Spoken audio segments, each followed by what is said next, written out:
ہر انسان جو ہے کوئی نہ کوئی مرض لے کر پھر رہا ہے.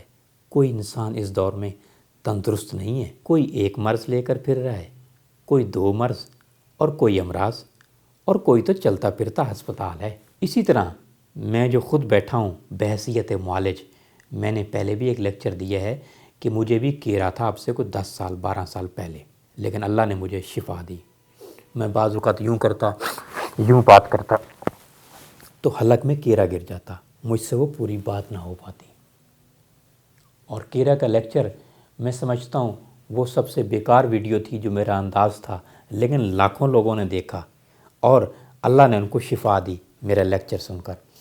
آج پھر سے میں عرض کرتا ہوں، کیرا کے امراض کے لیے خمیرہ گاؤ زبان اچھی کمپنی کا 1 چمچ صبح اور 1 چمچ شام کو لیجئے.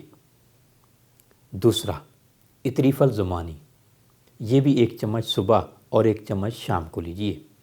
تیسرا گل بنفشہ،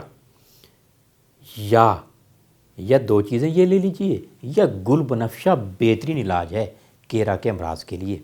گل بنفشہ کا قہوہ یا گل بنفشہ کا شربت یا گل بنفشہ کا جوشاندہ کیرا کے امراض کے لیے مجرب علاج ہے.